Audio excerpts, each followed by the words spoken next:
Ora, muito boa tarde. Continuamos agora com o painel da tarde. Cabe a mim a moderação. Já devem ter visto com certeza a composição. Teremos como keynote speaker o professor Hugh McFall, da Open University do Reino Unido. Creio que já estará online, pelo menos é a informação que tenho. Depois à minha direita o professor Luís Mendes Leitão, bacharelado de Ordens de Advogados, que vamos alterar aqui um pouco a ordem, vai falar logo a seguir ao professor Hugh McFall. Depois, na sequência, se antes de aparecer a professora Ferreira Leite, falar de seguida, e por fim, o professor João Raposo,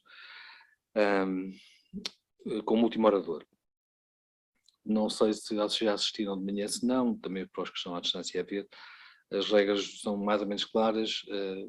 Em princípio, cada orador terá 15, 20 minutos, de preferência 15, para não nos estendermos em demasia. No que toca ao professor Hugh McFall, que está à distância, ele falará e as perguntas serão feitas, havendo perguntas, claro, serão feitas de seguida, porque temos que encerrar depois a ligação.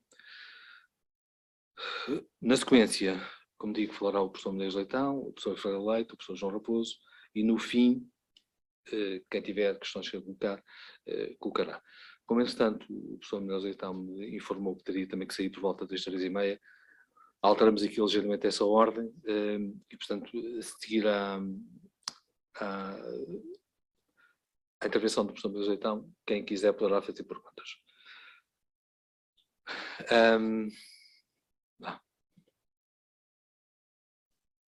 Já aqui está a professora Inês Ferreira Leite, assim chama. Já temos o júri composto.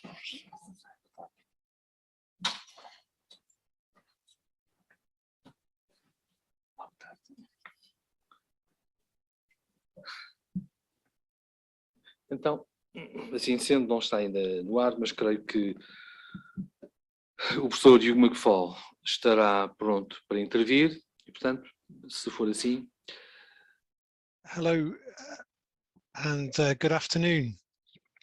So I think you can hear me in the room now. Yeah, great. Okay, well, I'm very pleased to be speaking to you today. So I'd like to thank my colleague Marissa for the invitation to speak.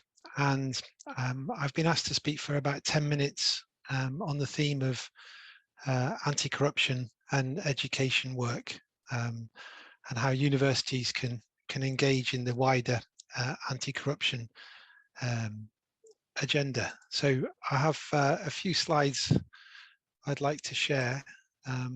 So hopefully you can see those, and I will begin my presentation.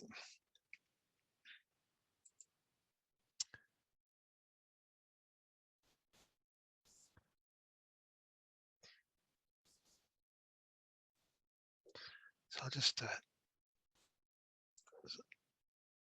that's it. Okay, just struggling with the technology a little bit here, but I'll begin now, so I can see on the screen that you can see my slides. So I work for the Open University in the United Kingdom, and the Open University is a distance learning organization. So we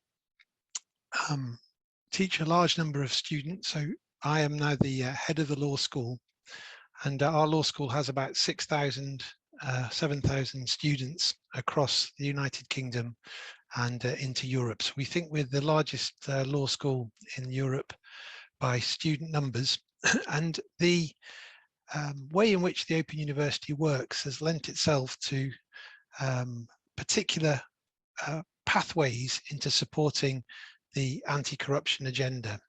So I'd like to discuss how the work I've been involved with particularly relates to the UN Sustainable Development Goals in relation to Goal 16 and Goal 4, quality education and peace, justice and strong institutions. And I know that Marissa's work with the UNODC and with the colleagues that she has in Porto has been very much focused on a similar theme. And we've both, I think, been inspired by the potential of universities as civil society organizations to take a leadership role in the global movement towards reaching the Sustainable Development Goals. So particularly around research, education, external leadership, and the way universities themselves conduct themselves in terms of their own operations can play a leadership role in moving our societies towards a more sustainable future. So I would see it that there's a virtuous circle, if you like, in terms of the relationship between universities and the refinement, development and leadership in the Sustainable Development Goals. So what I'd like to do now is give you a case study example of how in my work in the Open University Law School, we've taken some steps towards inculcating and promoting the rule of law with our own students and our own communities, and how that has led into some partnership works with Marissa and colleagues in the United Nations Office of Drugs and Crime around their anti-corruption education work. So my role in my university is to deliver distance learning education, often using online methods. And we've developed a pedagogy, a way of teaching that allows people to study higher education at a distance.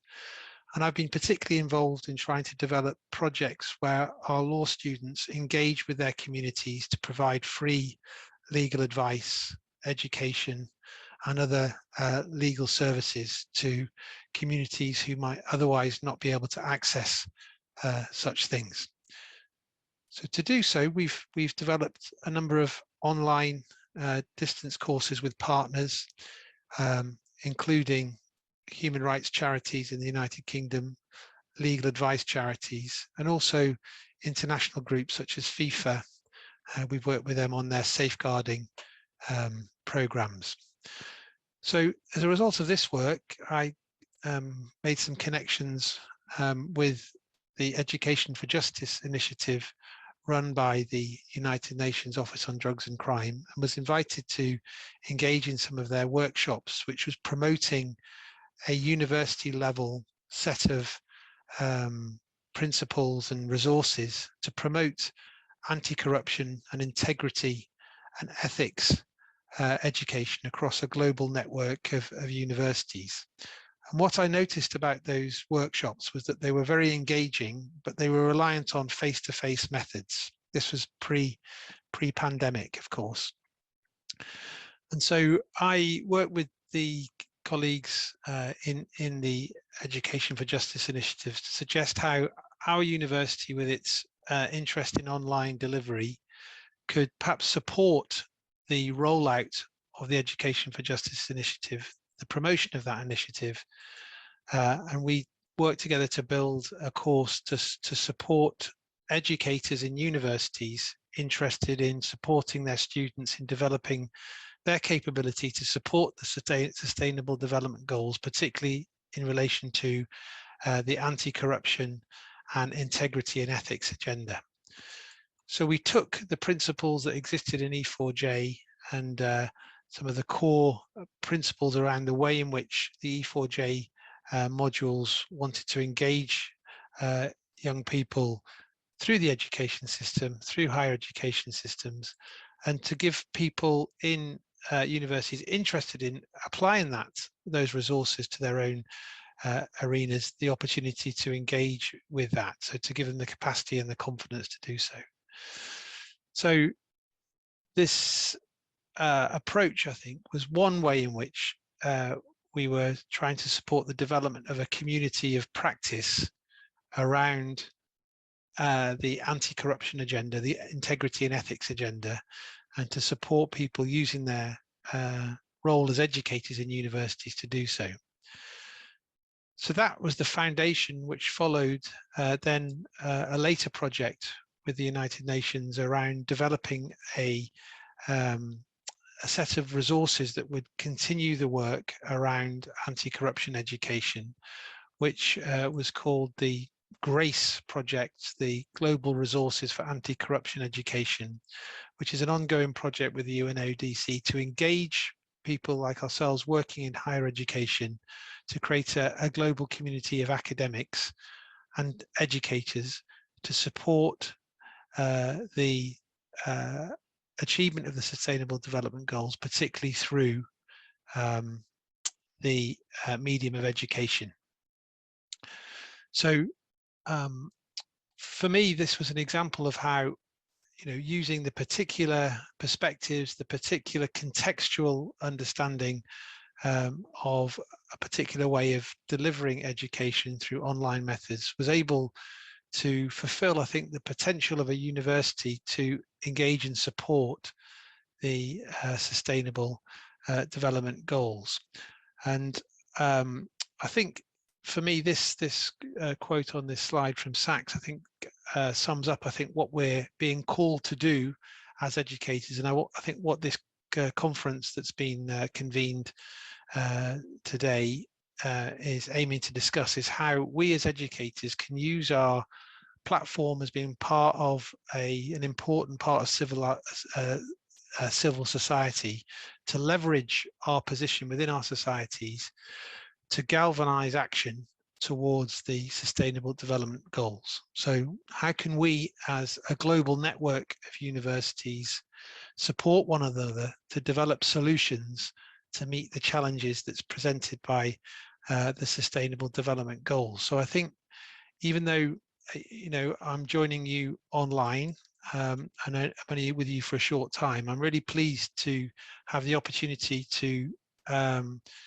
put my hand up in support of what is being discussed in the sessions today.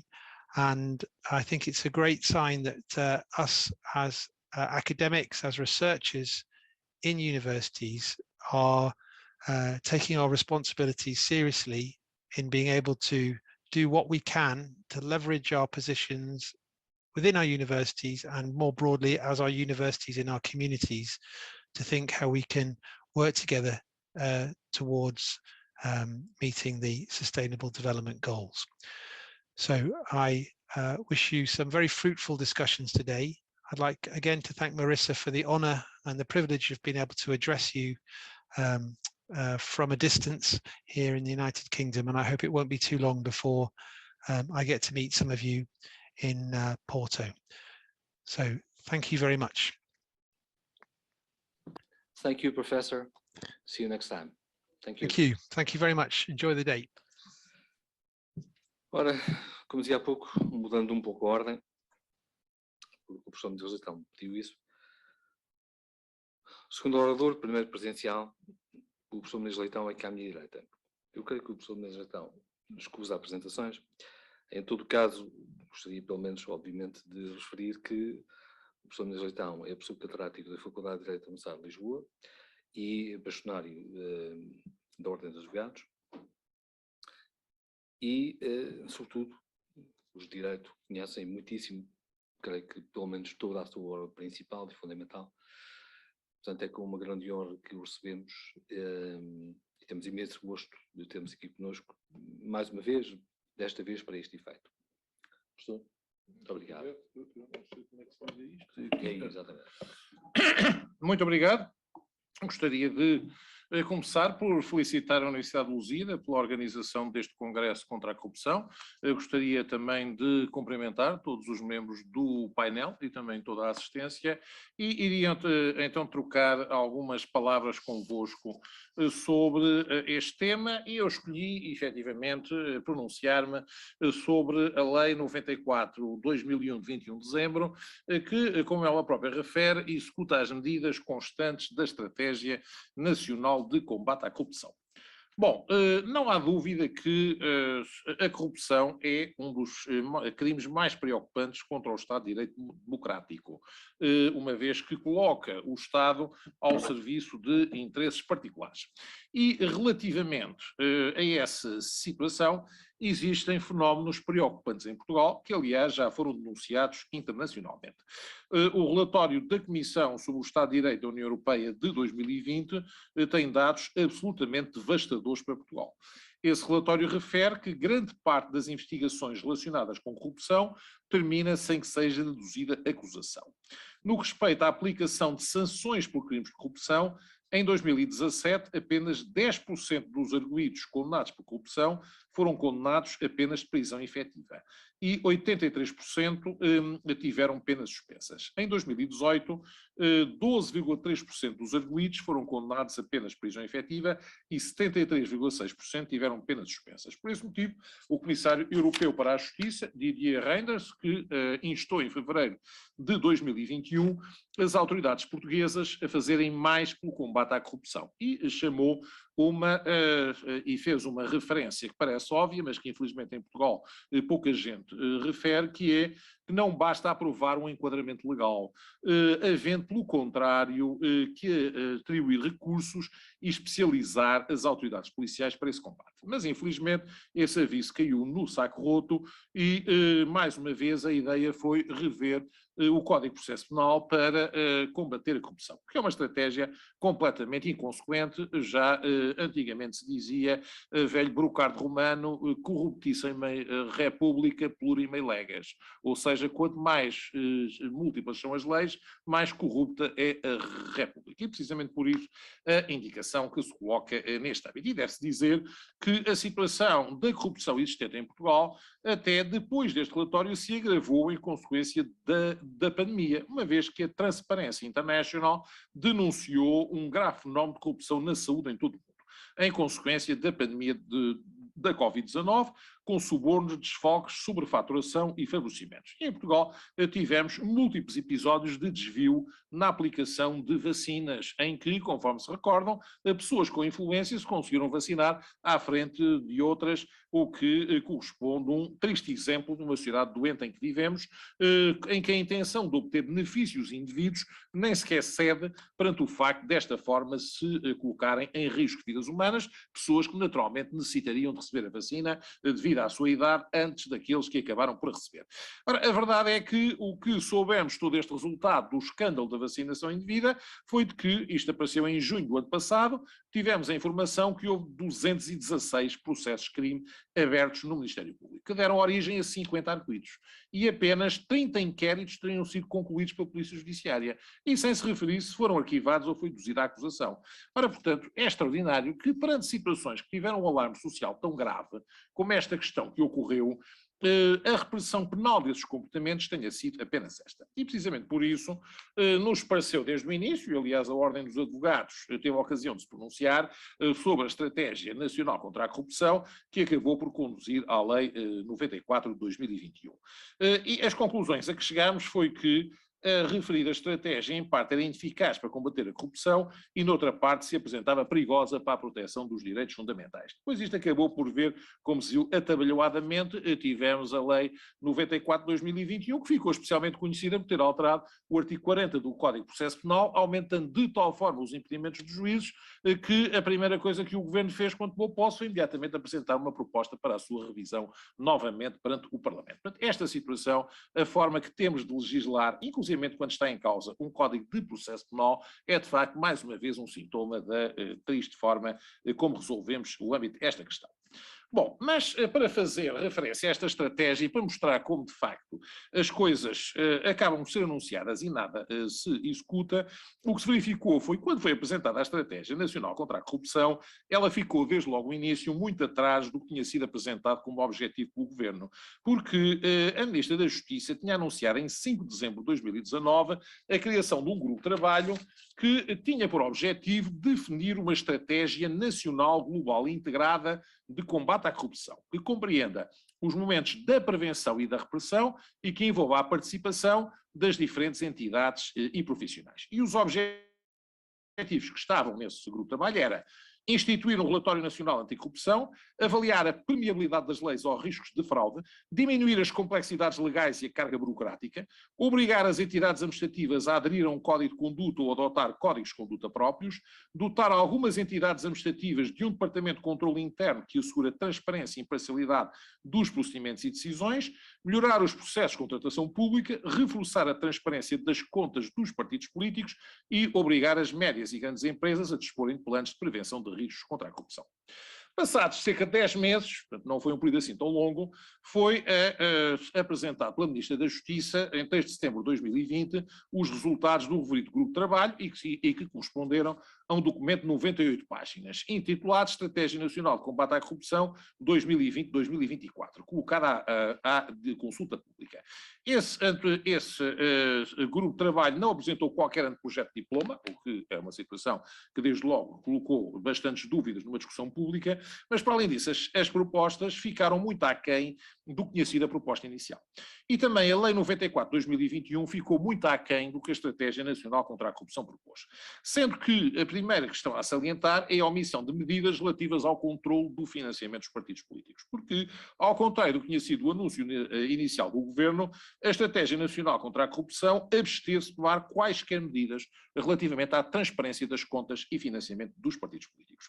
E é do conhecimento público que a entidade das contas e financiamentos dos partidos políticos funciona junto ao Tribunal Constitucional, tem recebido do Estado um financiamento tão reduzido que nem sequer conseguiu analisar as contas anuais dos partidos de 2010 e 2011, havendo risco de prescrição dos processos, como já tinha sido declarado em novembro de 2018 o presidente desta estrutura, José Eduardo Figueiredo Dias. Portanto, foi absolutamente extraordinário que este anúncio acabe por passar sem nenhum controle sobre os partidos políticos. Porque, vamos ser sinceros, se alguém quer de facto combater a corrupção, tem que controlar o financiamento dos partidos políticos. Se não controla o financiamento dos partidos políticos, não há combate à corrupção. Isto é uma evidência que qualquer relatório internacional refere e, precisamente por isso, o que se tem vindo a verificar é, de facto, falta de iniciativa neste âmbito.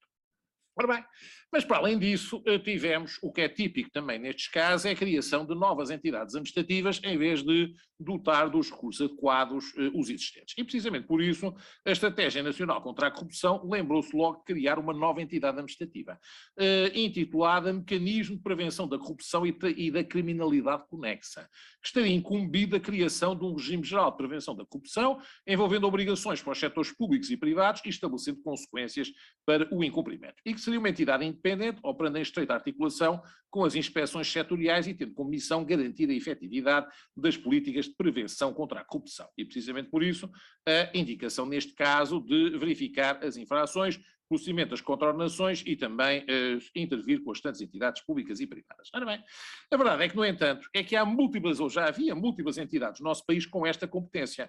Em primeiro lugar, a Unidade de Combate à Corrupção da Polícia Judiciária, segundo, o Conselho de Prevenção da Corrupção, e precisamente por isso, e que eu devo dizer que a Ordem dos Advogados participa junto desse Conselho, e a nossa avaliação é muito positiva sobre o trabalho que o Conselho de Prevenção da Corrupção tem feito relativamente a este tipo de controle. Precisamente por isso, não vimos nenhuma necessidade de criar uma nova entidade. Este mecanismo anticorrupção há que crescer às existentes, porque quanto mais entidades também parece que mais dispersa este combate. E precisamente por isso, o que me pareceu, e pareceu genericamente a isto, é que isto foi uma tentativa de recuperar a extinta autoridade contra a corrupção, que funcionou entre 1983 e 1993 e que se caracterizou por uma ineficácia absoluta, apenas tendo acabado por iniciativa do próprio Presidente, que não viu qualquer viabilidade na sua continuação dos modos em que estava a funcionar. Portanto, estar a querer recuperar uma iniciativa deste tipo parece-nos que se coloca impressionante neste ano. Precisamente porque a corrupção é um crime, o combate à mesma não se faz com a criação de novas entidades administrativas, mas sim com o reforço dos quadros de investigação criminal dos magistrados, o que devia ter sido a principal medida a anunciar. Mas o que temos visto, pelo contrário, é que, quer em várias declarações públicas dos magistrados, inclusivamente do próprio diretor do DCAP, existe uma absoluta falta de financiamento neste âmbito. E precisamente por isso, neste quadro, coloca-se nesta indicação. Mas para além disso, o que me deixou absolutamente estupefacto foi também que, embora a Estratégia Nacional contra a Corrupção pretendesse o reforço da ação e controle da fiscalização financeira do Tribunal de Contas, o que propôs foi precisamente o inverso. Ou seja, atualizar o valor de dispensa da fiscalização, de modo a que o Tribunal de Contas concentre os seus recursos na análise dos atos e contratos de maior valor. E, efetivamente, antes mesmo desta proposta ter sido publicada, foi alterado o artigo 48 neste âmbito e estabelecido que se estabeleceria uma dispensa do valor, pela Lei 27A de 2020, dispensar fiscalização, quando anteriormente era 350 mil euros, passou a dispensar-se os contratos de valor inferior a 750 mil euros. Portanto, ou seja, neste caso aqui, uma solução contraria totalmente o objetivo de combater a corrupção. Sendo o Tribunal de Contas fiscalizava contratos de 750 mil euros, não sei porque é que agora passa só a fiscalizar até 750 mil euros e se diz que propor iniciativas legislativas neste âmbito destinadas a reduzir os poderes de intervenção do Tribunal de Contas é exatamente o contrário do que se deveria fazer para combater a corrupção. E outra situação que me pareceu absolutamente extraordinária e muito prejudicial ao combate à corrupção foi a proposta da Estratégia Nacional contra a Corrupção de que os titulares de altos cargos públicos deixassem de ser abrangidos pela Lei 3487 de 16 de julho, o que a Lei 94 de 2021 acabou por consagrar, revogando o artigo 3º-A desta lei e fazendo um retrocesso de cerca de 12 anos, regressando ao regime anterior a 2010 e, portanto, dispensando os titulares de altos cargos públicos de estar sujeitos ao mesmo regime de responsabilidade dos titulares de cargos políticos. É uma situação absolutamente inaceitável. Os titulares de altos cargos públicos estão exatamente sujeitos ao mesmo regime que devem estar os titulares de cargos políticos. A argumentação utilizada pela Estratégia Nacional contra a Corrupção para justificar este retrocesso de mais de uma década, a de que o artigo 117, número 3 da Constituição não se refere aos titulares de cargos políticos, de altos cargos públicos, salvo devido respeito, não faz qualquer sentido e não justifica nada um retrocesso que tem existido. Bom, houve outra questão que felizmente nos livramos dela, que deu a maior polémica, foi a alteração ao Código de Processo Penal para prever a possibilidade de celebração de um acordo sobre a pena aplicável e que tinha dado os tais acordos de sentença no artigo 313-A, felizmente que acabou por não consagrar dessa lei. A meu ver, o resultado que isto seria resultava a que o principal culpado da corrupção nunca acabaria condenado, arranjaria um bode expiatório que facilmente faria o acordo de sentença, dando assim uma pseudo-eficácia de combate à corrupção, com a exibição de condenação de pessoas menos relevantes, o que é exatamente o contrário do que se pretendia com a justiça. Felizmente essa parte acabou por não passar, mas a verdade é que só o facto de ter sido proposto, que aliás correspondia a uma grande aspiração da anterior Ministra da Justiça, é colocado neste âmbito. E precisamente por isso a minha posição, e também a da Ordem dos Advogados, que nesse aspecto o Conselho Geral também se pronunciou nesse sentido, é que esta estratégia, o que resultou da Lei 94 de 2021, é por um lado ineficaz e por outro lado, quanto aos acordos de sentença, era proposta perigosa para o Estado de Direito, esta parte felizmente que não foi colocada. Mas como se disse, e volta-se a referir, o problema de combate à corrupção em Portugal não reside na falta de produção legislativa. Isso o nosso país tem em abundância. Reside sim na falta de um efetivo investimento na investigação criminal, que é a única situação que é capaz de intervir eficazmente na prevenção e repressão destes crimes. Muito obrigado então pela vossa atenção. Obrigado, professor. Não sei se alguém tem alguma questão que gostasse de colocar. Não. A minha função como moderador não me permitiria colocar questões, mas aproveito a deixa. É só uma dúvida que me assola. Eu creio que o professor João Raposo terá a mesma experiência que eu, até tem mais nesse campo. Pode pôr-se a questão da mesma maneira. O professor falou na fiscalização do financiamento dos partidos políticos. Parece-lhe que a colocação desse pedido de fiscalização no âmbito do Tribunal Constitucional será o mais adequado? Não seria mais adequado, porventura, o Tribunal de Contas? Bom, eu devo dizer que a entidade que é encarregada de fiscalizar não parece que seja o fator decisivo, desde que haja de facto condições para exercer fiscalização. Agora, a situação que existe neste momento é que me parece completamente ineficaz, que é termos uma entidade de contas dos partidos políticos que própria se refere que não tem meios para exercer as suas funções que as coimas que aplica estão em risco de prescrição, é o que é a denúncia que é feita contra este aspecto e, no fundo, para isso, parece-nos de facto que temos que reformular esse sistema. Se isto deve passar por atribuir a um tribunal com pendor mais financeiro, como o Tribunal de Contas, ou a um tribunal com pendor mais político, o Tribunal Constitucional, neste tempo das entidades, já tenho algumas dúvidas. O que me parece, no entanto, é que a situação como está, não está de forma adequada. E a verdade, o que se verificou é que o que foi anunciado quando se anunciou este grupo de trabalho era que ia-se mexer nisto. E o que se verificou foi que não se mexeu uma linha e precisamente por isso parece que toda a gente está muito satisfeita com a situação que existe agora. E isso é que me parece extremamente preocupante, porque, como se disse, em qualquer país do mundo, não é uma questão específica de Portugal, nem eu tenho nenhuma desconfiança com os partidos políticos em Portugal, mas em qualquer país do mundo se diz que não se combate a corrupção sem controlar o financiamento dos partidos políticos. Isso é uma evidência. E precisamente por isso é que me parece que deixar uma estratégia nacional contra a corrupção sem mexer nos partidos políticos, praticamente estamos precisamente a tratar do que é o peixe miúdo, em vez de atacar a grande corrupção. Isso é que, de facto, efetivamente, os problemas. Obrigado, professor. Não sei se há alguém mais tem alguma questão que queira colocar. Não? Então, professor, se quiser considerar suspenso. Não pode ficar mais um bocadinho. Mas depois as duas também, como disse, Sim, senhor. Ora, na sequência, como dizia há pouco, invertimos um pouco a ordem, temos a professora Inês Ferreira Leite.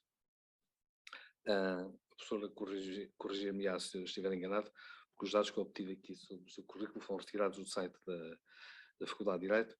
Não fui eu que os tirei, mas sei que foram retirados e, portanto, no essencial faço a apresentação da professora Inês. É a professora auxiliar da Faculdade de Direito da Universidade de Lisboa, investigadora do Centro de Investigação no Instituto de Direito Penal e Ciências Criminais da Faculdade da Universidade de Lisboa, membro do Conselho Superior de Magistratura,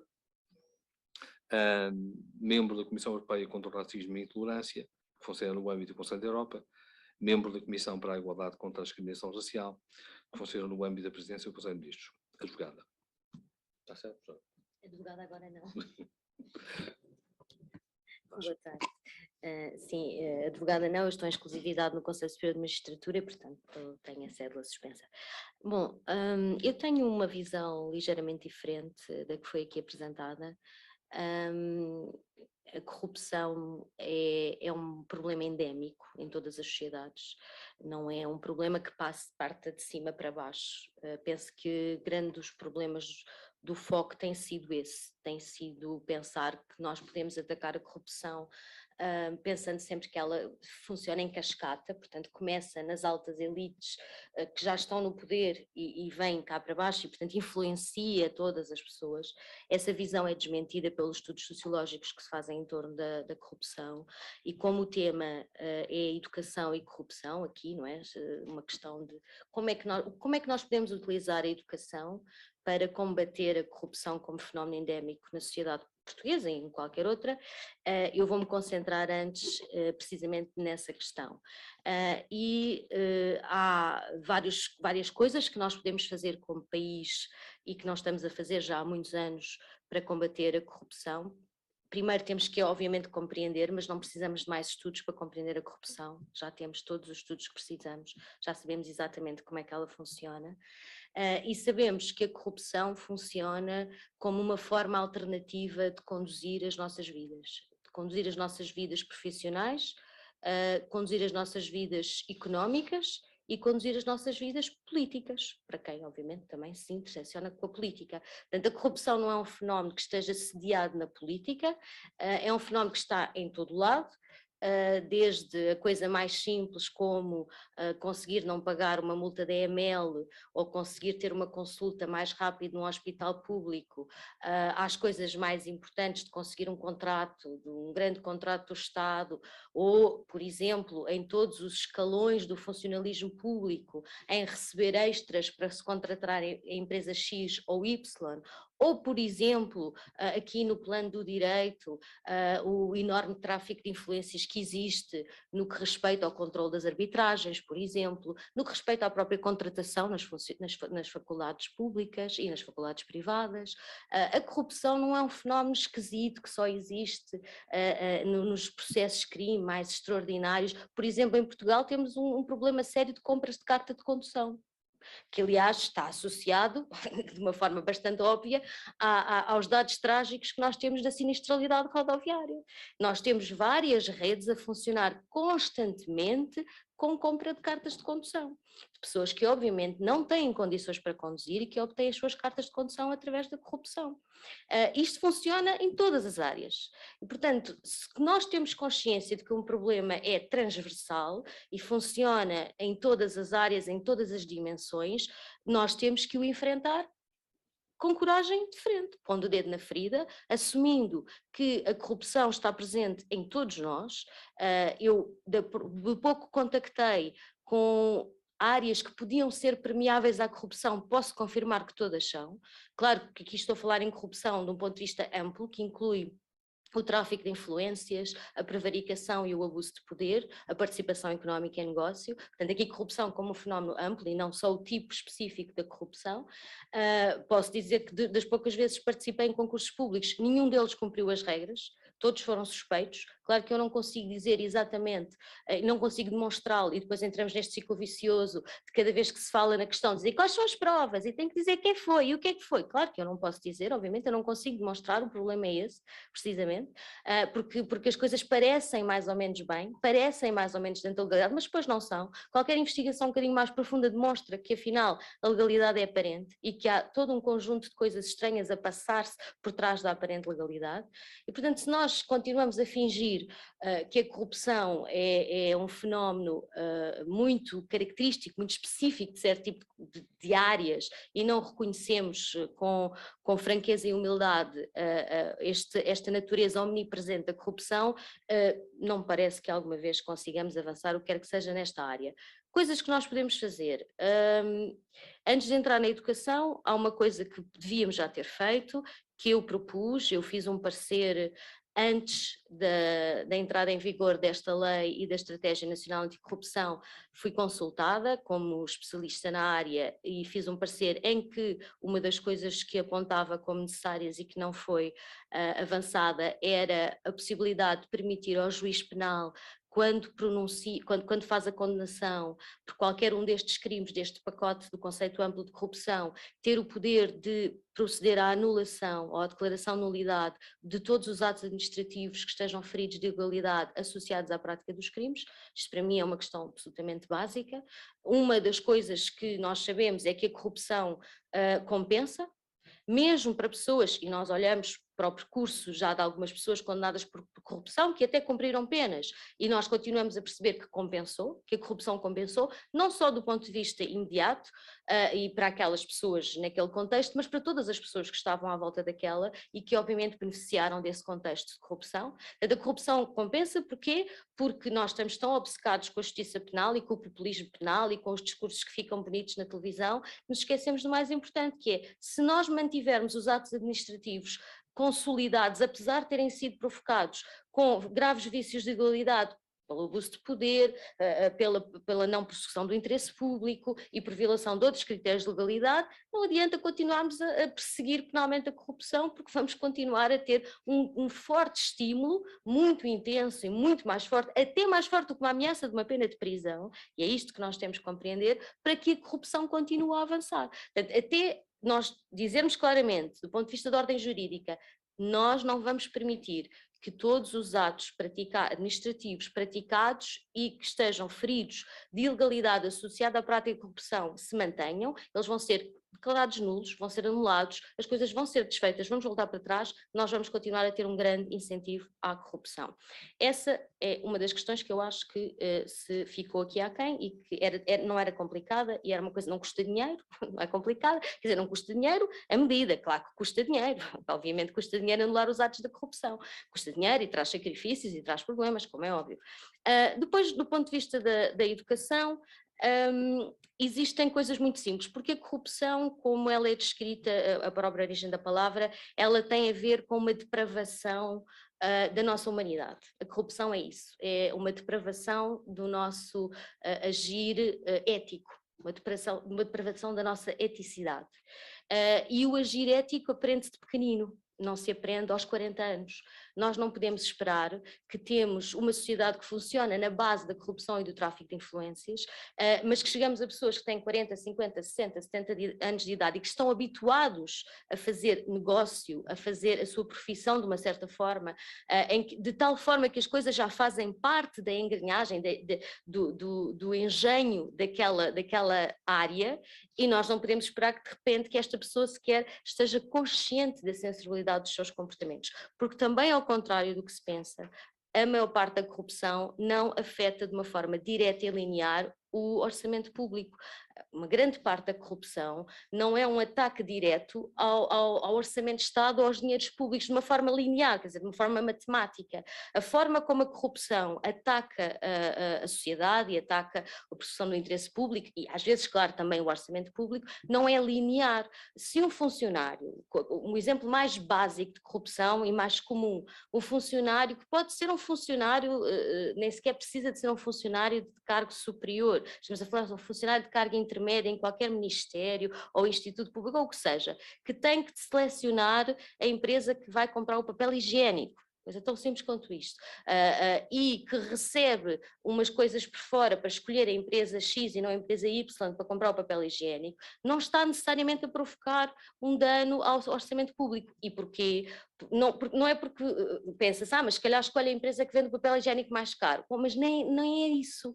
E isso muitas vezes nem está em causa. Porquê? Porque as empresas fazem concertação de preços quando se candidatam aos concursos públicos. E, portanto, como as empresas fazem concertação de preços, o papel higiênico é todo igual. A razão pela qual este funcionário escolhe aquele ou outro tem a ver não com o preço, mas precisamente com esses extras ou essas condições que lhes estão a oferecer. Todas as empresas oferecem qualquer coisa e depois, muitas vezes, em certas áreas, aliás, se vocês forem ao site da Autoridade da Concorrência e forem ler as partes das condenações por acordo de empresas, veem que praticamente não há nenhuma área da nossa economia em que não haja acordo de empresas de concertação de preços. Isto não tem nada a ver com a política, isto não tem nada a ver com o exercício de cargos públicos, isto é privado. A corrupção é um fenómeno global, não é um fenómeno da política, não é um vício endémico nos políticos, é um vício endémico na sociedade.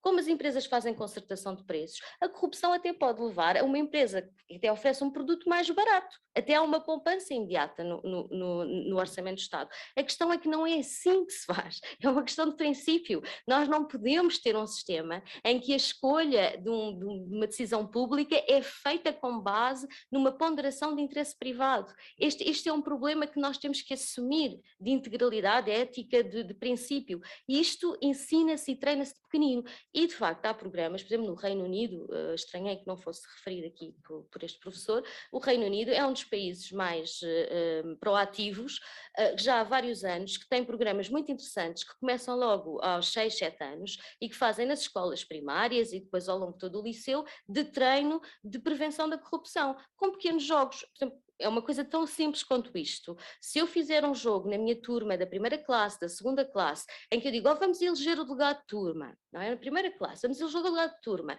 mas vão ter que fazer uma campanha e vai ter, portanto, vamos simular aqui tudo aquilo que é a atividade de cidadania, a atividade política. E agora vamos perverter esse sistema e vamos com que as crianças sintam o que é a perversão da corrupção no funcionamento das instituições democráticas e vamos fazer com que isso tenha impacto nas suas vidas, porque a corrupção tem impacto nas nossas vidas e impactos até muito mais dramáticos do que aqueles que às vezes são referidos. E através desta experiência, desta aprendizagem, com jogos, com aspectos muito didáticos e muito naturais no funcionamento, não é uma coisa esquisita ou estranha, agora vamos falar de corrupção, uma criança sabe lá o que é corrupção. Não, através das experiências do dia-a-dia, se isto começa a fazer parte do nosso crescimento e do nosso dia-a-dia, daqui, não vai ser agora, não são medidas que vão ter efeito a 5 ou 10 anos, mas daqui a 30, daqui a 50, daqui a 100 anos, nós podemos ser uma sociedade diferente, uma sociedade um bocadinho melhor no que diz respeito àquilo que é a justiça e a igualdade de oportunidades. Claro que medidas rápidas contra a corrupção não existem, achar que reforçar o direito penal é uma solução mágica para prevenir a corrupção, todos os estudos científicos demonstram que isso não tem um mínimo de fundamento, é populismo penal, fica bem nas televisões, não conduz a nada.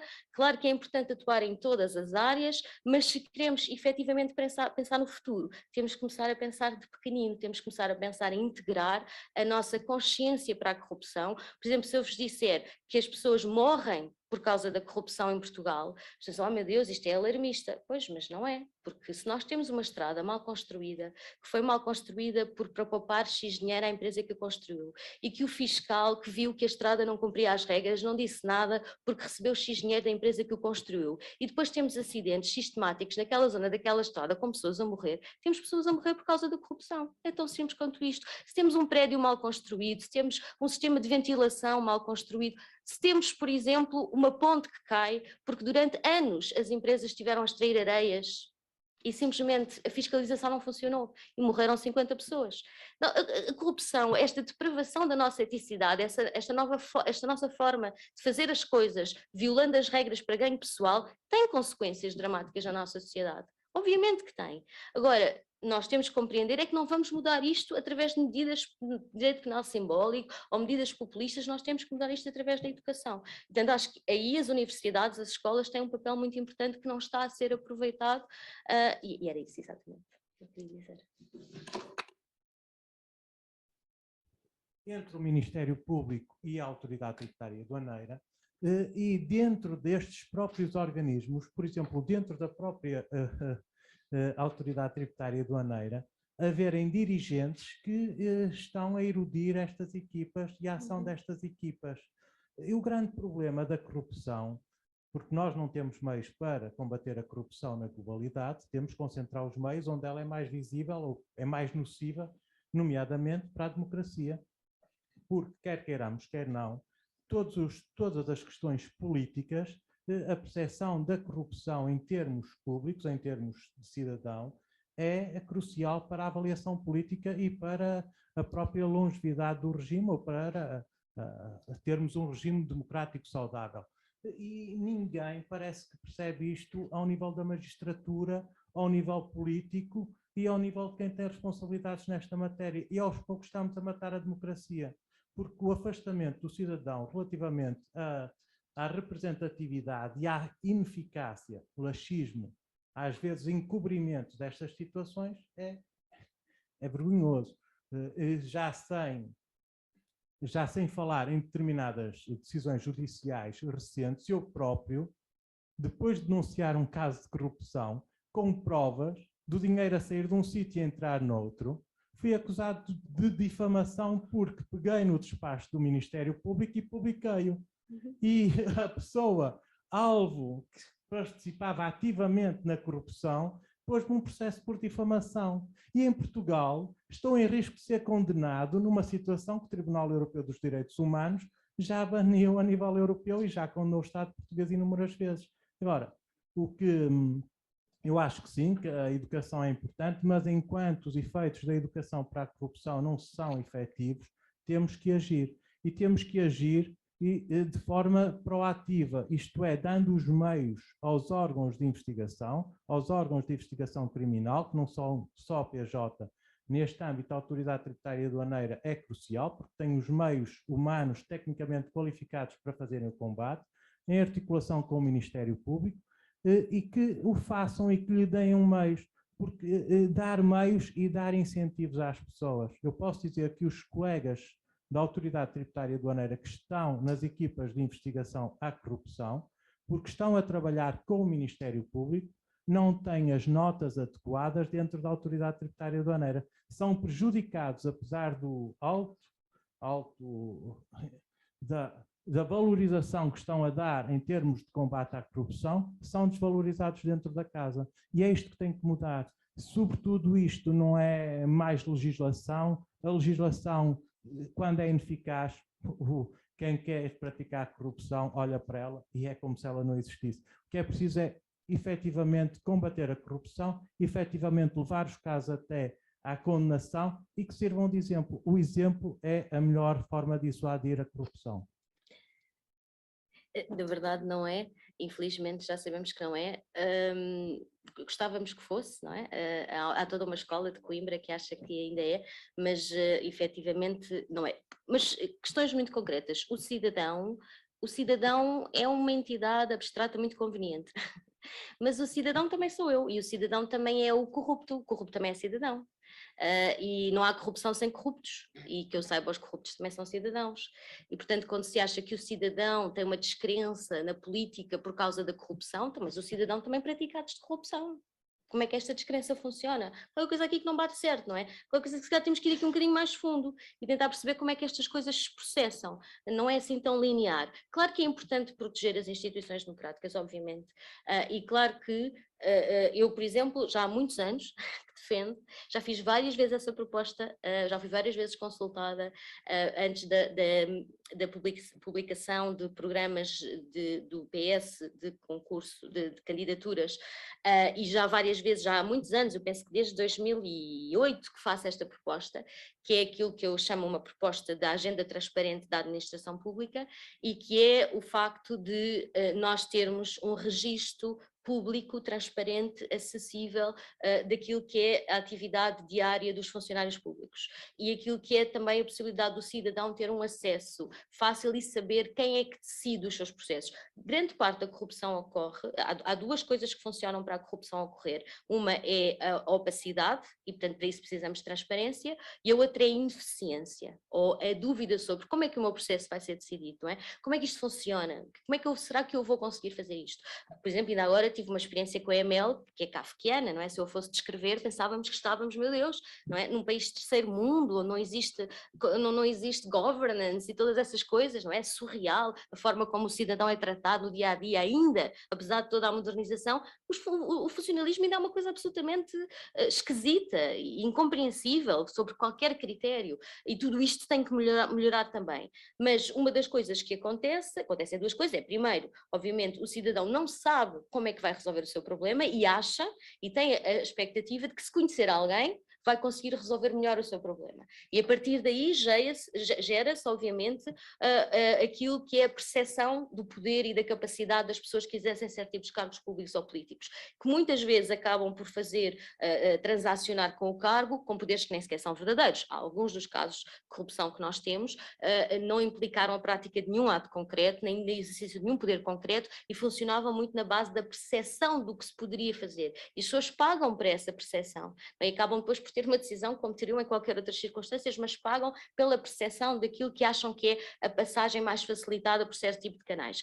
E claro que o problema dos impostos é fundamental, é o primeiro problema. É o primeiro problema da má aplicação do dinheiro público, é o primeiro problema da igualdade de oportunidades, mas nós vimos de um país, e eu estou sempre a dizer isto, a primeira vez que eu tentei comprar casa, em 2002, eu não consegui comprar uma casa nova, porque eu e o meu marido recusávamos a declarar um valor falso na escritura.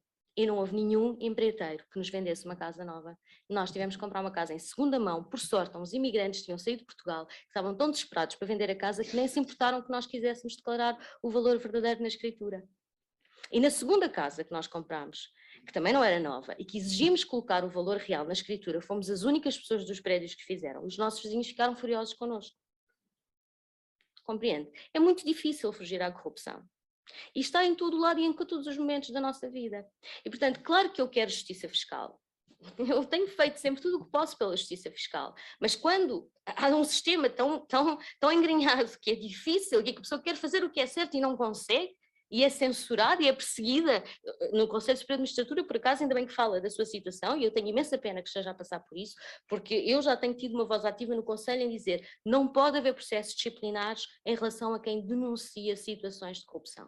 Não pode haver. Mesmo que se chegue à conclusão de que, afinal, a denúncia não tem fundamento, a não ser que seja óbvio que é uma denúncia maliciosa, não é? Obviamente construída com falsidades e aí sim, desde que haja dúvida razoável se podia ser ou não podia ser, não pode haver processo disciplinar, não pode haver nenhuma espécie de perseguição e claro, não pode o Ministério Público legitimar processos por difamação. A minha interpretação do Código de Processo Penal vai no sentido de que o Ministério Público pode e deve arquivar esses casos, não deve permitir que vão para a acusação pública. Nós contribuintes, não temos que pagar os custos dos tribunais só porque há um particular que tem um capricho e que exige que haja um processo de difamação que vá até ao fim. Isto é obviamente uma perversão de todo o edifício da justiça penal, todas estas questões são complexas, estão juntas. Agora, eu vou sempre recusar um discurso linear ou superficial sobre o combate à corrupção que não esteja atento a todas as suas dimensões. Bom, muito obrigado. Eu já agora, uma vez que me citou, queria dizer que concordo de facto também com a sua intervenção, porque de facto eu acho que nós temos sempre que fazer uma distinção e não podemos tornar isto numa situação bastante vaga que vai desde as crianças até a toda a sociedade e a situação. Porque se nós fizermos isso, nós corremos o risco, de facto, como disse, de estarmos a pôr em causa a nossa democracia. Porque vamos ser sinceros, não é igual ser um cidadão que dá uma festa que está proibida no tempo de Covid ou ser o primeiro-ministro inglês. É que não é igual. Quer se quer, quer não. E a sociedade não entende isso como igual. Se a gente disser, há corrupção aqui na política, mas também há na sociedade, mas também há no outro lado. Bom, o resultado disto é que, de facto, nós estamos a matar a democracia. Porque ainda recentemente assisti com bastante interesse a um programa que é, de facto, passou na RTP2, que é, de facto, de propaganda pura, que são as entrevistas feitas a Vladimir Putin por Oliver Stone, e o Vladimir Putin acabou-se, mas todo o Ocidente está derrotado porque está mergulhado em corrupção, como se na Rússia não houvesse corrupção. O que se consegue é escondê-la, neste caso, e ter esse discurso neste âmbito de ter uma ditadura em que nas ditaduras nunca há corrupção porque é escondida. Agora, é evidente que se nós estamos numa situação democrática e se não assumimos que existe corrupção e que não há reação perante isto relativamente a este caso, aí nós estamos de facto a pôr em risco efetivamente a nossa democracia. Porque quer se queira, quer não, por algum motivo, quando nós tomamos posse de um cargo público ou quando tomamos posse de um cargo político, fazemos um juramento, que é de facto cumprir os deveres do cargo, respeitar a Constituição e toda essa situação, porque não ocorre na atividade privada. Qualquer cidadão, com certeza que sabe, tem deveres para com a sua entidade patronal, que tem deveres também que não podem envolver em corrupção, mas não é a mesma coisa que ter um estatuto político ou ter um estatuto público. E eu acho de facto que é muito importante que nós vejamos isto. E por isso, quando nós atenuamos, e isso é como eu quis dizer com a minha intervenção, e quando verificamos que na Estratégia Nacional da Corrupção o que se fez foi atenuar os deveres que incidiam sobre os titulares de altos cargos públicos, com a alteração à Lei 34/87, eu acho que seria um passo muito grave. E, portanto, e isso toda a gente tem estado calada. Nunca vi ninguém referir absolutamente este tipo de situação e o que foi o resultado desta lei. Tudo falou do disparatado artigo 40, mas ninguém referiu essa situação. Hoje os titulares de altos cargos públicos tiveram um retrocesso de 10 anos relativamente à sua perseguição. Vamos dizer que, e isto parece muito preocupante, é isso que eu queria dizer só. Muito obrigado.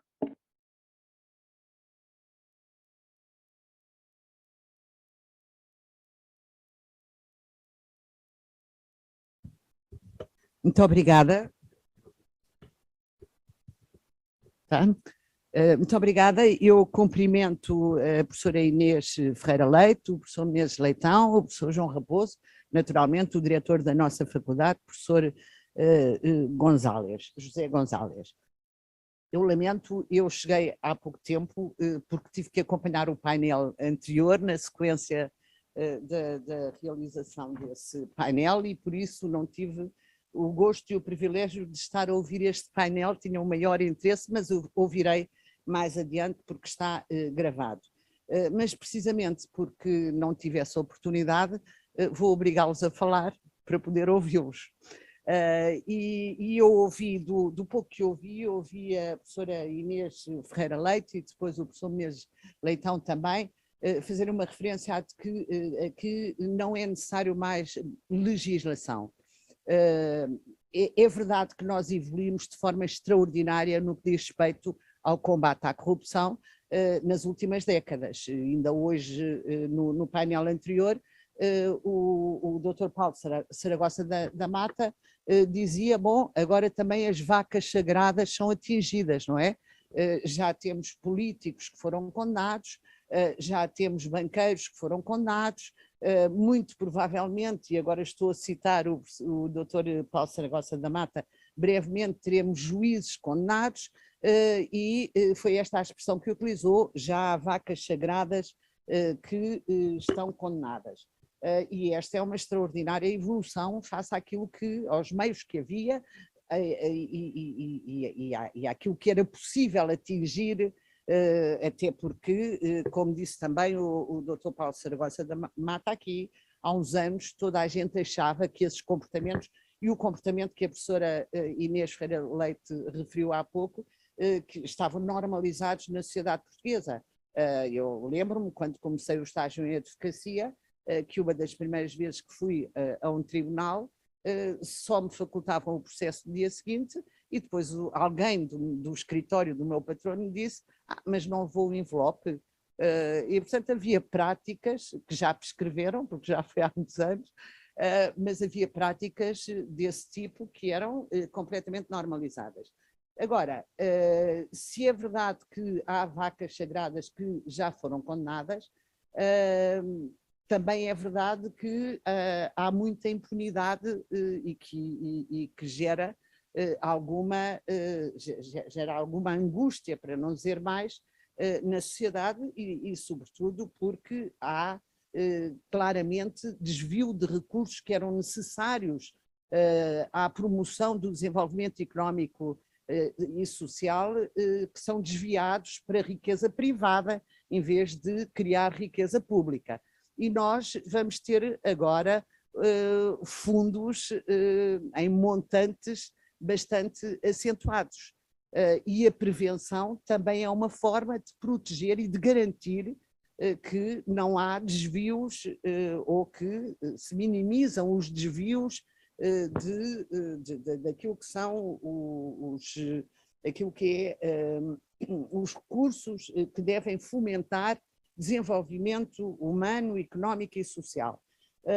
E por isso eu julgo que é capaz de haver legislação que faz falta. Ainda há bem pouco tempo tive o privilégio e o gosto de, num debate, discutir ou debater com o professor Menezes Leitão questões relacionadas com a delação premiada, que até temos algumas opiniões que não são coincidentes, mas eu até mudei de opinião em relação a alguns pontos com argumentos apresentados pelo Sr. Professor.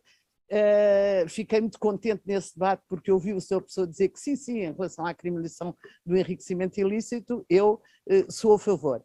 E então é isso mesmo que eu pergunto aos três oradores. Não faltará a criminalização do enriquecimento ilícito?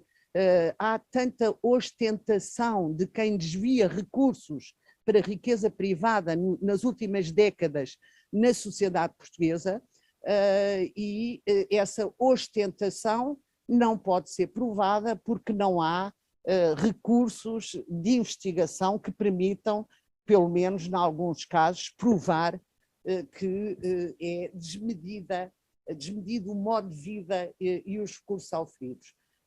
E, portanto, eu pergunto aos três, por que não criminalizar o enriquecimento ilícito, por que não a delação premiada ter maior amplitude? Muito obrigada.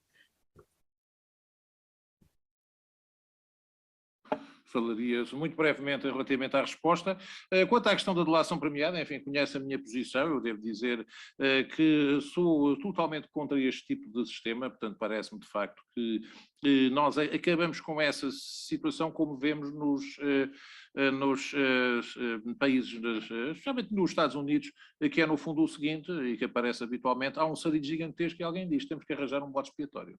E o bode expiatório é este que é aqui entrega à fúria da justiça e o resultado é que, neste caso, acabam todos por escapar, portanto, ou seja, porque no fundo faz uma delação e acaba por, no fundo, funcionar este sistema do prisioneiro, que é do dilema do prisioneiro, o primeiro a confessar tudo escapa imediatamente e todos os outros são condenados.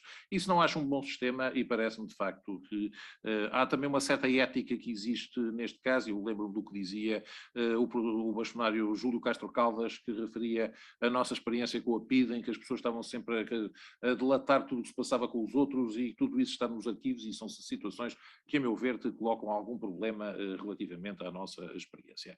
Quanto à questão do enriquecimento ilícito, eu sou favorável, de facto, à sua punição e estranho que ainda não se tenha conseguido, com tantos juristas que temos, arranjar uma fórmula que passe no Tribunal Constitucional. Na verdade, eu lembro perfeitamente que houve várias propostas que nunca foram implementadas, inclusivamente de referir por hipótese que o que está em causa é, no fundo, fazer obrigações declarativas relativamente aos acréscimos injustificados de riqueza. E se não forem feitas obrigações declarativas em conformidade com os acréscimos, é por isso simplesmente estabelecer uma punição para isso. Eu não vejo que isso afete nada em termos de ónus da prova se for construído adequadamente. Diferente diferente é, no entanto, estamos a dizer alguém é punido por ser rico sem colocar este tipo de questão. Não, isto não parece viável, de facto, este tipo de declaração. Já a criação de uma obrigação declarativa relativamente aos acréscimos que tem, com a punição no caso de não aparecer essa explicação, enfim, neste quadro parece-me que isto passaria no Tribunal Constitucional, mas nunca a vi ser formulada nestes termos e, pelos vistos, tenho visto muita insistência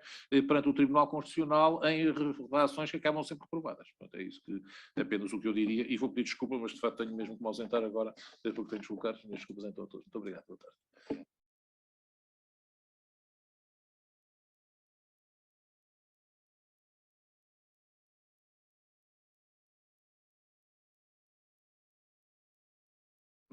Como já estamos adiantados, já não vamos conseguir cumprir escrupulosamente, mas tanto quanto possível. Passávamos agora para a intervenção do professor João Raposo. Também faço aqui uma apresentação. O professor João Raposo é diretor do Departamento de Averiguação e Ação Sancionatória do Banco de Portugal, desde maio de 2016, e é docente da Universidade de Lusíada, especialmente nas áreas do Direito Penal e do Processo Penal. Professor, faz favor. Muito obrigado.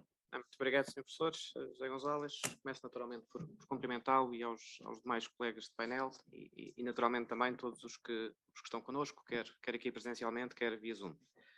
Agradeço também à Universidade de Lusíada o convite que dirigiu ao Banco de Portugal para intervir nesta conferência, num tema que é evidentemente do maior interesse e da maior importância.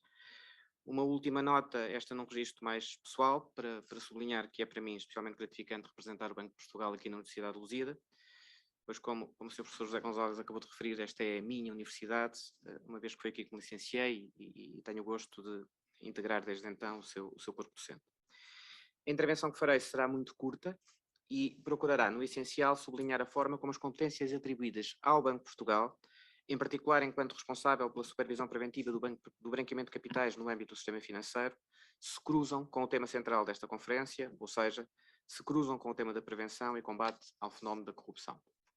Pois bem, como é desde há muito reconhecido e voltou a ser mais recentemente afirmado no contexto do documento que aprovou a Estratégia Nacional Anticorrupção 2020-2024, as práticas de corrupção têm efeitos profundamente nocivos nas esferas política, social e económica de um país, nomeadamente pela perda de confiança dos cidadãos na democracia e nas suas instituições, com consequente degradação, de que já falámos hoje aqui várias vezes, da relação entre governantes e governados, e pelo aumento da despesa pública em resultado de intervenções desprovidas de real interesse em benefício de privados, com a retração dos investidores ou a destruição das regras da concorrência.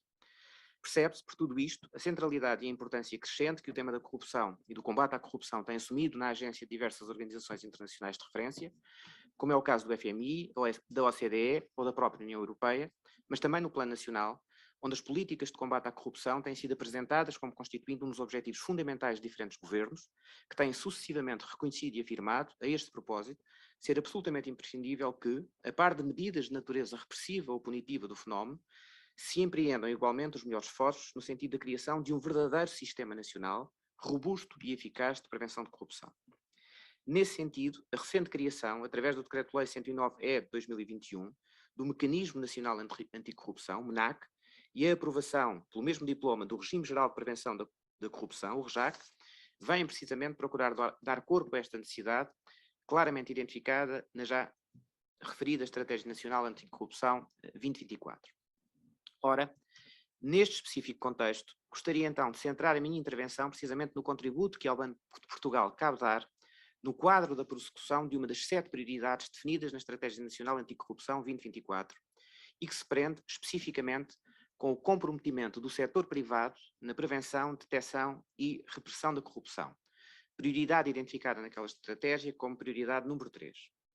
A este propósito, diria que a ligação mais forte entre o que são as atribuições do Banco de Portugal e aquela prioridade decorre precisamente do que são as competências do Banco de Portugal em matéria de prevenção do branqueamento de capitais e do financiamento de terrorismo.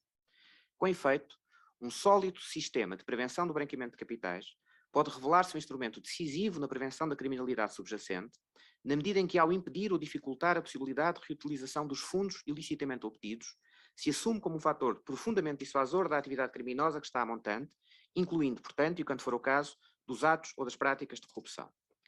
Bem se vê, por isso, a profunda relação, eu diria mesmo a profunda dependência, que existe entre a qualidade e eficácia dos sistemas de prevenção de branqueamento de capitais, no que ao Banco de Portugal mais diretamente respeita dos sistemas de prevenção do branqueamento de capitais das instituições financeiras, e a eficácia que todos desejamos em matéria de prevenção da corrupção. Recordo, a este propósito, que a corrupção é um dos crimes muito frequentemente associados a práticas de branqueamento de capitais, como expressamente decorre, por exemplo, da última avaliação nacional de riscos de branqueamento de capitais, de 2019, do relatório anual de segurança interna de 2020, ou do relatório anual da Unidade de Informação Financeira da Polícia Judiciária, também de 2020, onde expressamente se refere que o crime de corrupção representa cerca de 6% das infrações subjacentes ao branqueamento de capitais detectadas por aquela unidade. Ora, precisamente porque é assim, isto é, porque existe uma profunda ligação entre os dois fenómenos, é que o REJAC não só inclui, na qualidade de infração conexa incluída no escopo do sistema de prevenção da corrupção que institui o branqueamento de capitais, como se inspira, em vários pontos, nas próprias disposições da Lei 83 de 2017, que é, como sabemos, o Diploma Nacional que estabelece medidas preventivas e repressivas de combate ao branqueamento de capitais e ao financiamento do terrorismo. Exemplos do que acabo de referir encontram-se na obrigatoriedade de as entidades sujeitas ao REJAC adotarem e implementarem um programa de cumprimento normativo que, entre outros aspectos, compreenda um plano de prevenção de riscos de corrupção, de branqueamento de capitais e de outras infrações conexas, o chamado PPR, relativamente a toda a atividade prosseguida. Também na obrigatoriedade de as entidades sujeitas ao REJAC definirem e implementarem procedimentos e mecanismos internos de controle que abranjam os principais riscos de corrupção, de branqueamento de capitais e de outras infrações conexas identificadas no PPR.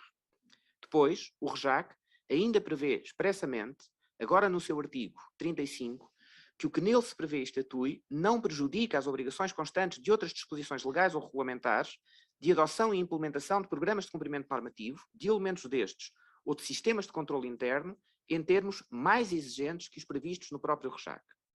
Ora, considerando o maior nível de exigência e detalhe que prescreve, concluo, por isso, que, no caso das entidades que se encontram igualmente sujeitas à Lei 83 de 2017, as finalidades pretendidas pelo REJAC, com a adoção e implementação do referido Programa de Cumprimento Normativo, serão em grande medida alcançadas por via do cumprimento das regras fixadas pelo Diploma Nacional que rege a prevenção do branqueamento de capitais e financiamento do terrorismo e cujo cumprimento cabe ao Banco de Portugal assegurar no que se refere às instituições financeiras sujeitas à sua supervisão. Mas, no setor privado, sujeitas ao REJAC e à esfera do MENAC, ficarão apenas as pessoas coletivas com sede em Portugal e as sucursais em Portugal de pessoas coletivas com sede no estrangeiro que empreguem 50 ou mais trabalhadores. Ora, o leque de entidades obrigadas ao cumprimento da Lei 83 de 2017 é, por isso, muitíssimo mais amplo do que o que consta do próprio REJAC, pelo que, também por aqui, se antevê a importância daquele regime no cumprimento do aludido objetivo de comprometer o setor privado na prevenção e detecção da corrupção.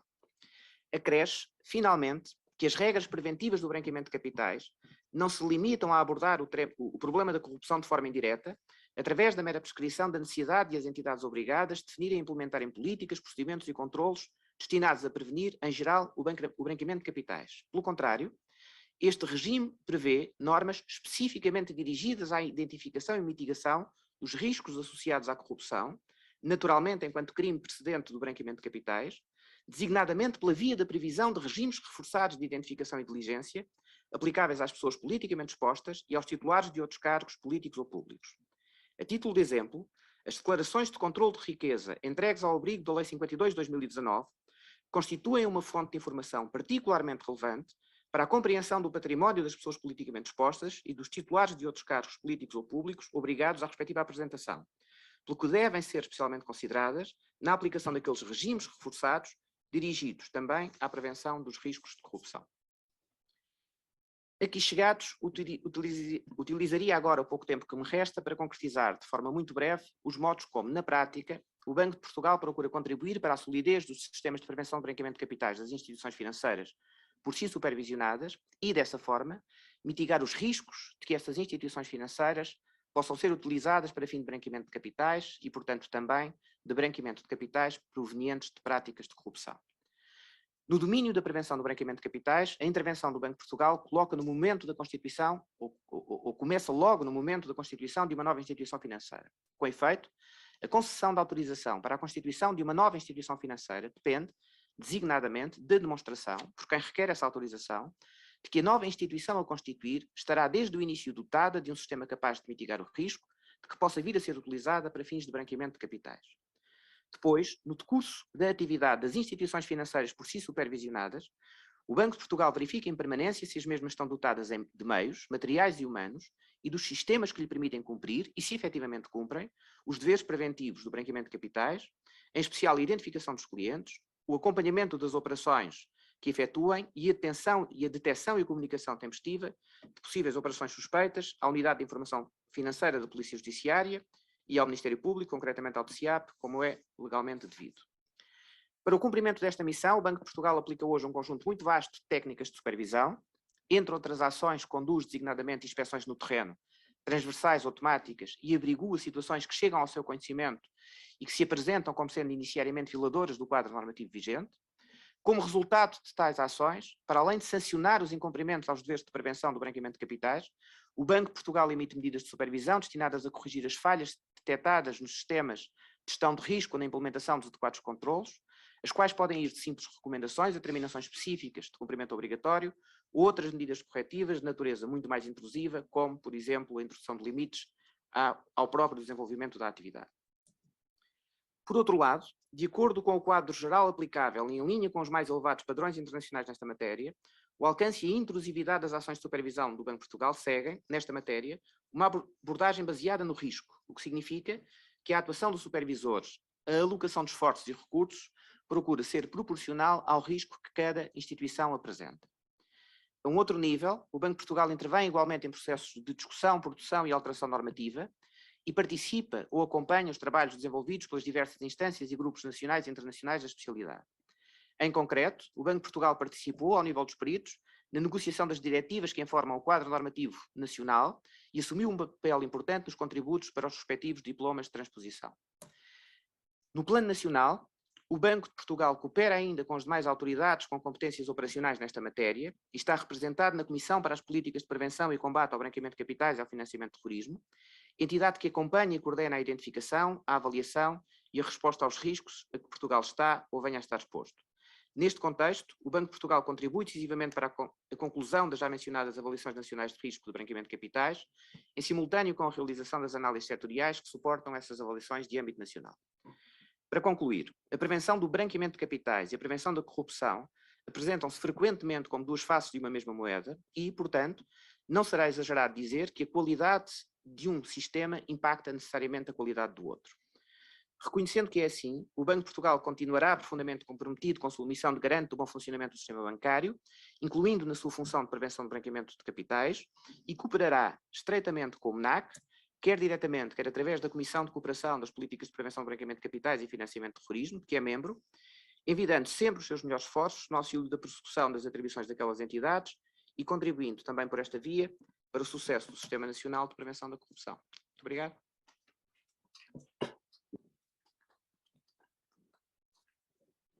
Muito obrigado. Não sei se alguém quer colocar alguma questão. Não, demasiadamente técnico. Nós temos só ainda uma resposta pendente à pergunta. Sim. É verdade. Obrigada. Peço desculpa. Obrigada pela lembrança. Então, só um esclarecimento, porque eu, depois na altura esqueci-me, o professor Menezes Leitão falou na questão dos titulares de cargos políticos, mas é preciso ver que a alteração feita pela Lei 94/2021 trouxe novidades bastante importantes que já há muito tempo que eram questionadas. Não só reformulou os crimes e tornou-os mais amplos, como permitiu coisas importantes. Desde logo, impôs a suspensão da imunidade política de todos os deputados a todas as assembleias por crimes de corrupção e os crimes do pacote no sentido amplo de corrupção. Permitiu a detenção e a sujeição a medidas de coação por estes crimes de todas estas pessoas que ocupam estes cargos, incluindo nos gabinetes governamentais e governo. Portanto, isso era uma coisa que há muito tempo era reclamada. E depois, mais importante até acho que talvez do que isso, que foram as penas acessórias, não é? Porque nós tínhamos um problema de separação de poderes em que os tribunais, por vezes, queriam aplicar medidas de coação, de suspensão do exercício de cargos políticos políticos ou penas acessórias e não podiam fazê-lo por causa da separação de poderes, porque não havia legitimidade legal, portanto não havia uma lei que claramente desse esse poder para os titulares de cargos políticos eleitos aos juízes e, portanto, tivemos até decisões do Tribunal Constitucional e problemas em relação a isto, e esta lei veio precisamente permitir isso. Neste momento, todos os titulares de cargos políticos ficam sujeitos a penas acessórias de proibição, não só de destituição dos seus cargos, para os quais foram eleitos, inclusive o Presidente da República, como proibição de novas candidaturas, que é a grande novidade, não é? E, portanto, isto não é irrelevante, apesar de tudo fez qualquer coisa, não é um cenário tão negro também quando se está a pintar. Em relação à delação premiada, começando talvez pelo enriquecimento, que é mais simples. Em relação ao enriquecimento, já em 2010, penso que escrevi um artiguinho com a professora Helena Mourão, que chamámos crime chinês para inglês ver. Precisamente porque é um crime que não serve para nada. Já sabemos, não é, da experiência de direito comparado, que não tem a menor utilidade.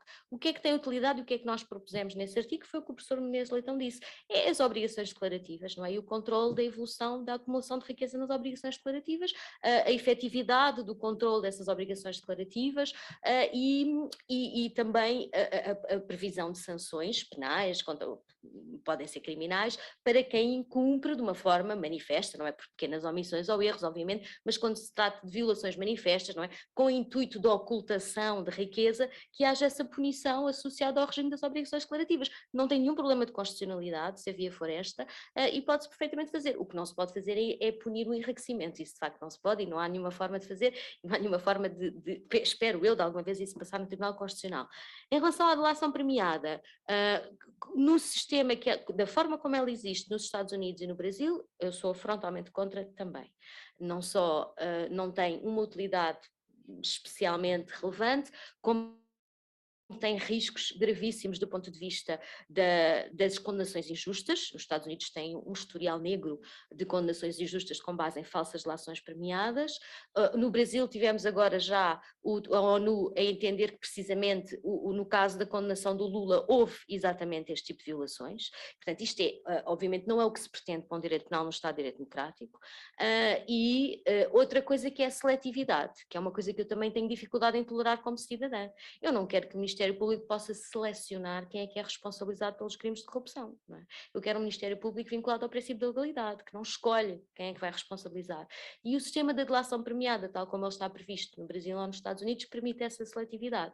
Eu fiz um parecer para esta proposta, em nome do Conselho Superior da Magistratura, precisamente sobre a delação premiada, em que coloco todas as exigências de constitucionalidade e do princípio da lealdade que entende que um modelo de delação premiada deve cumprir para poder ser válido e poder ser implementado, com as propostas de alterações dos artigos e tudo. Obviamente não posso estar aqui a explicar todas, não temos tempo, mas eu acho que é possível, não sou especialmente favorável, mas acho que é possível termos um regime que não é de delação premiada, não é de todo, mas é de colaboração com a investigação condicionada, de facto, à aplicação de regimes de atenuação da responsabilidade penal, não é? Eu dou-lhe outro nome qualquer, mas para termos agora de facto nem me lembro, mas que é um sistema que é válido, é possível.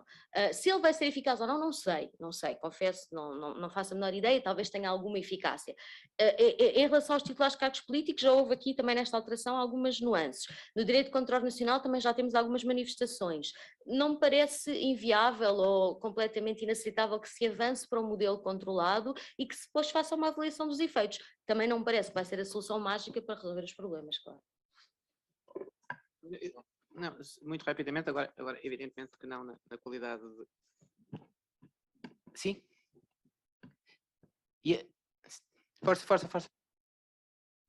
Não, muito rapidamente, ia dizer agora, evidentemente que não na qualidade de colaborador do Banco de Portugal, mas na qualidade de interessado por estas coisas do direito penal e do direito processual penal. Eu estou essencialmente de acordo, se bem interpretei, com a intervenção da professora Inês Ferreira Leite, ou seja, eu acho que ambas as discussões começaram por ser muito inclinadas pelo nome das coisas, pelo enriquecimento ilícito e pela delação premiada. Eu não gosto de nenhuma das expressões, e acho que isso condicionou parte da discussão. E, portanto, se me perguntam enriquecimento ilícito de delação premiada, eu não sou capaz de responder sim ou não, depende exatamente do que é que estamos a falar. E, portanto, acho que, em particular no caso do enriquecimento ilícito, se evoluiu já muitíssimo desde que a discussão se iniciou e, do meu ponto de vista, no sentido certo, ou seja, no sentido de encontrar uma solução que simultaneamente mitigue os riscos de não passar junto do Tribunal Constitucional, mas que preserve o essencial da eficácia da solução que se pretende. E, portanto, uma solução desse tipo inteiramente de acordo. Também partilho do que disse a professora Inês Ferreira Leite quanto à delação premiada, ou seja, eu também não gosto do modelo americano e do modelo brasileiro, mas acho que há espaço para ir mais longe do que aquilo que já fomos, de encontrar formas de relevar no contexto do processo penal aquilo que é o contributo de cada um dos arguidos, sem que nós possamos escolher quem são os arguidos e quem são no final os condenados absolvidos. Essa é a prática na sociedade portuguesa e a professora levantou essa questão logo de início com a história da CISA. Eu também paguei CISA integralmente e a minha primeira casa também foi comprada a um privado e o privado também aumentou inclusivamente o preço da casa, precisamente porque eu exigi pagar a CISA na integral. De facto, há mentalidades e comportamentos que nas últimas décadas, não só em Portugal, como noutros países, levaram a que estivéssemos com crescimento endémico e com pobreza efetiva na sociedade portuguesa e com salários abaixo daquilo que é o esforço que as pessoas fazem quando prestam trabalho. E alguma coisa tem que mudar, e tem que mudar de forma radical, no sentido de que nós temos que investir no desenvolvimento humano, económico e social, aqueles que são os nossos recursos e os recursos da economia. E, portanto, não sei se consideram a expressão que eu vou utilizar conotada ideologicamente, mas nós temos que criar riqueza para redistribuir e não ricos, como fizemos nos últimos 40 anos, e estão à vista, e estes jovens vão licenciar-se e muito provavelmente, acabados de licenciar-se, vão trabalhar pelo salário mínimo, vão ter que adiar o seu projeto de família, e nós não queremos este país. Eu não quero um país assim, e é por isso que defendo instrumentos que também muitos outros defendem, que sejam mais eficientes para evitar que o país continue com crescimento endémico. Vamos receber muitos 1.000 milhões, é fazer as contas, uma percentagem pequena desses 1.000 milhões desviada para a riqueza privada, é dramático no país que nós temos hoje. E é por isso que há outros instrumentos que são necessários e ainda que não se concorde, não se deve-se reconhecer que andamos à procura de algo que torne mais eficiente a prevenção e a repressão da corrupção. Muito obrigada, peço desculpa por me ter alongado e gostei muito de ouvir, não é isso que está em causa, só tenho a preocupação que os alunos interpretem rigorosamente. Eu sou uma cientista e, portanto, quando eu digo que não serve para nada, é com base no facto de, no país ou nos países em que ele foi implementado, não ter tido nenhum efeito útil na prevenção da corrupção. É isto que é a conclusão que se chega. Em Portugal nós nunca tivemos, e como nunca tivemos, podem vir todos os inspectores da PJ aqui dizer que vai ser muito eficaz em Portugal e eles estão a fazer especulação. Como nós nunca tivemos, não podem dizer que vai ser eficaz. Podem dizer que acreditam que vai ser eficaz, ou que têm esperança que vai ser eficaz, mas não podem dizer que vai ser eficaz, porque só vai ser eficaz quando é que nós podemos dizer que a incriminação do enriquecimento ilícito é eficaz em Portugal. Depois de incriminarmos, ao fim de 10 anos, fazemos uma avaliação e dizemos foi eficaz, não foi eficaz. Isso foi feito em Macau, não foi eficaz. Pronto, por isso é que eu digo, não é eficaz. Eu percebo o desespero, eu também sinto esse desespero já há muitos anos, infelizmente. Tenho uma forma diferente de reagir ao desespero, mas percebo. Mas eu posso estar desesperada com uma dor de cabeça. Mas se eu der um tiro na cabeça, eu não resolvi a minha dor de cabeça, quer dizer, resolvi, mas resolvi outras coisas também, não é? Então nós temos, o nosso desespero para encontrar soluções não nos deve procurar soluções às cegas, ou procurar soluções de desespero. As soluções de desespero não interessam. Eu até estou confortável para dizer, porque eu não sou capitalista, eu acho que até temos um conceito de riqueza diferente, por exemplo, disse que não há riqueza no Estado, eu não concordo, eu acho que o Ricardo produz muito... Pois, eu não concordo com essa visão económica. Eu acho que se produz riqueza, eu acho que eu produzo riqueza e, no entanto, não estou a trabalhar no privado. Mas pronto, mas eu tenho uma visão, eu não sou capitalista, eu sou comunitarista de esquerda e, portanto, eu tenho uma visão que para muitas pessoas é parecido com o comunismo, mas não tem nada a ver com a União Soviética nem com a Rússia. Tem a ver com é uma espécie de um comunitarismo como teoria económica, não tem nada a ver essencialmente com o comunismo, embora tenha grande parte pela abolição de grande parte da propriedade privada, portanto não tenho nenhuma preferência por ricos, nem nenhuma vontade de ser rica, nem tenho nenhum interesse em defender ricos, sempre defendi politicamente coisas bastante diferentes. Agora, nós já incriminamos em Portugal aquelas pessoas que se apropriam indevidamente do dinheiro do Estado e dos bens públicos. Nós já incriminamos tudo isto. Não há nenhuma conduta que eu consiga imaginar que implica a apropriação de bens públicos que não seja já crime. A razão pela qual nós queremos incriminar o enriquecimento ilícito não tem a ver com o facto que nós queremos punir estas situações, tem a ver com o facto de nós não estarmos a ser capazes de detectar, investigar, comprovar e punir essas situações. O que nós queremos é um atalho. Como eu não consigo ir pelo caminho normal, eu quero um atalho que é, eu não vou fazer a prova do crime, não prova corrupção, não prova o branqueamento de capitais, e o branqueamento de capitais já quase nem existe prova nenhuma, já é quase que automático hoje em dia, mas mesmo assim, eu não consigo provar nada, a corrupção, a falsificação, o tráfico de influências, a participação económica no negócio, eu não consigo provar nada, a única coisa que eu sei é a pessoa começou com X e terminou com Y. E este Y não é explicado, então eu vou punir esta pessoa por isto. Isto eu não posso aceitar em quadro algum e sob circunstância alguma, não é? E há coisas que para mim são de facto uma questões de princípio e não aceito. Nós temos que o demonstrar é esse Estado de Direito Democrático em que eu me revejo a viver. Eu prefiro, como cidadã, viver num Estado com corrupção do que num Estado sem justiça penal e com condenações que violem a presunção de inocência. Aliás, o professor Pedro Queiro escreveu precisamente sobre isto, a explicar numa das versões originais da proposta, até aquela situação, há muitas formas de enriquecer sem justificação que não são ilícitas, não é? Ele até dá o exemplo daquilo que é uma instituição que é a Amante, uma instituição que agora já não é tanto, mas que era uma instituição no Porto, mas olha, por exemplo, a prostituição pode ser uma forma, não se enriquece muito, mas é uma forma de ganhar dinheiro que não é ilícita e também não é justificável. Há muitas formas de ganhar dinheiro que não são justificáveis de uma perspectiva estrita de legalidade. Nós não podemos incriminar simplesmente o enriquecimento injustificado. Nós podemos e devemos criar obrigações declarativas e eu estou sujeita a obrigações declarativas, por exemplo, não me incomoda minimamente, no fim do meu mandato estarei outra vez sujeita, não me incomoda minimamente, não tenho nenhum problema com isso, apesar dos meus dados pessoais estarem expostos para toda a gente ver, mas aceito isto como um sacrifício que tenho que fazer para exercer um cargo público, não é por aí, e a pessoa passa 10 anos no exercício de um cargo público ou político, tem a riqueza X, termina com a riqueza Y, vamos perceber porquê. Pronto, e vamos ver isto. Se de facto há aqui coisas que não batem certo, vamos fazer essa análise e vamos investigar e vamos demonstrar o que é que se passou errado. A pessoa mentiu ou ocultou bens. Então aqui temos um crime com fundamento absolutamente válido e constitucional. Acho que não precisamos de mais atalhos para resolver este problema. Muito obrigado então. Ficamos por aqui. Agradeço a todos. Ao professor Inês Ferreira, ao professor João Raposo, ao professor Luís Menezes da Tão, que já não está aqui. E até uma próxima oportunidade. Muito obrigado. Boa tarde.